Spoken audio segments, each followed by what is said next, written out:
Good morning and welcome back to Kidzone at GPC. Another Saturday, we're here to learn a bit more about God. I hope you are learning so much already. I certainly am.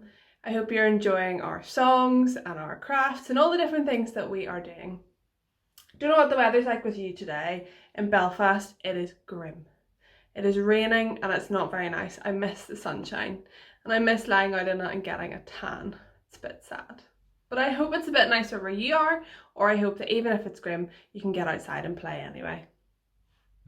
So this weekend is a really special weekend. And in case you forgot, tomorrow is Father's Day.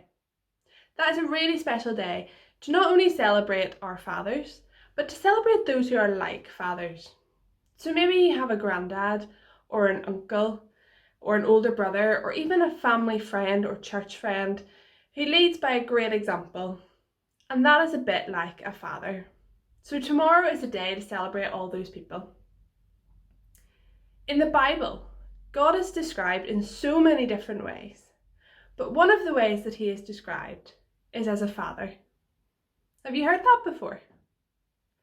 Well, last week some of the children did the Lord's Prayer in our Sunday service, and it started off with the line, "Our Father who art in heaven." So that's really exciting for people who love Jesus. We know that we have a Father who is in heaven and he is looking after us so well. So do you know what that means for you if you love Jesus? That means that you are a child of God. You are a child of God. How exciting is that? To know that we have a Father in heaven and we are his child, which means that all the other children of God are our brothers and our sisters. So you are my brother or my sister. Your mum and dad are my brother and my sister. Anyone who loves Jesus is a part of the family of God with our Father in heaven. Why do you think he's described as a father? What I want to encourage you to do now is to pause the video, and I want you to have a little chat with your parents or your brothers and sisters or whoever you're with at the moment. Have a little think about why you think he is called Father.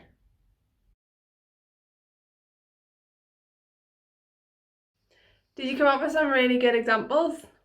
I'm sure you did.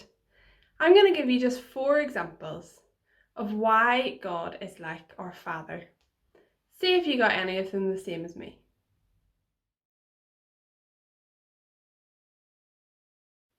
There's a story in Luke chapter 11 that says, "Which of you fathers, if your son asks for a fish, will give him a snake instead?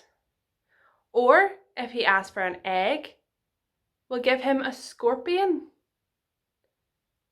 And Jesus says, if you know how to give good gifts to your children, how much more does your Father in heaven know to give?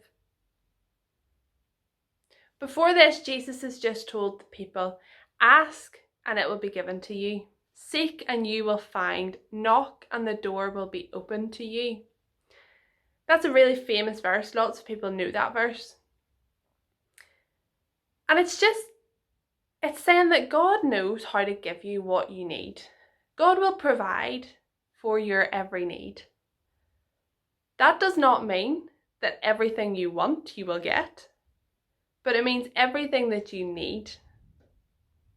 So what sorts of things do we need? Well, we need food and we need water, warm clothes and shelter. Those things are our greatest needs. And God provides those for us because he is a good, good Father.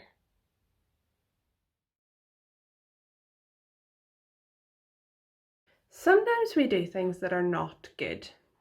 Maybe you run out on a busy road without looking. Maybe you hit someone or you snatch something or steal it from them. And your parent takes you aside and they tell you off. They discipline you. Do you know that's not a bad thing? If you aren't disciplined, then we're not cared for.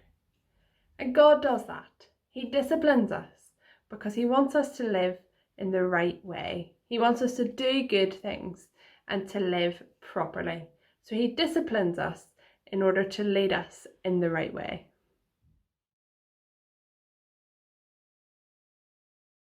And just as God disciplines us, he also loves us unconditionally. So there is nothing that you can do that will stop God from loving you. Just like our mums and dads love us, God loves us so, so much. And so when you do those wrong things and you get told off for them, you get disciplined for them, he still loves you, but he doesn't want you to do them again. He wants you to learn from your mistakes and move on, but he will never stop loving you.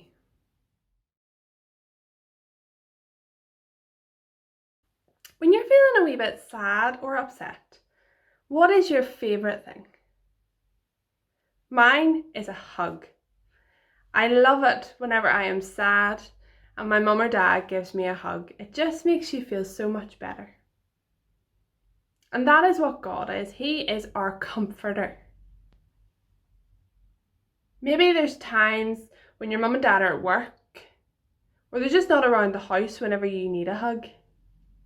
God is always there to comfort you. He is always there to comfort you. There is words in the Bible that provide so much comfort. Even listening to worship songs provides comfort.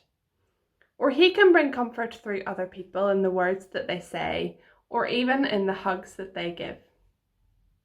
God is our ultimate comforter. So that's simply 4 ways in which God is like a father, and there are so many more. But today we've said that God provides for our needs, God disciplines us, he provides unconditional love, and he is our comforter. When God created family, he created it to be perfect. But when Adam and Eve sinned, that perfection was shattered. And so throughout the Bible and throughout life, we see examples of really good dads and examples of some not so good dads. But we know that in heaven, we have the perfect Father. And as we said at the beginning, if you love God, you are a part of his family. You are a child of God. Why don't you tell someone that? Why don't you turn to your brother or sister or your mum or dad or whoever is with you and just say, you are a child of God.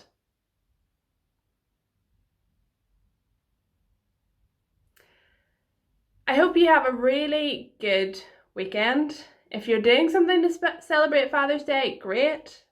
If you're speaking to someone who is like a father to you, thank them for being like a father to you. There are so many people. It's not just a dad that can be like a father to you. So I hope you have a great weekend. Enjoy whatever you do tomorrow, and I will see you next week. Our God is a great big God.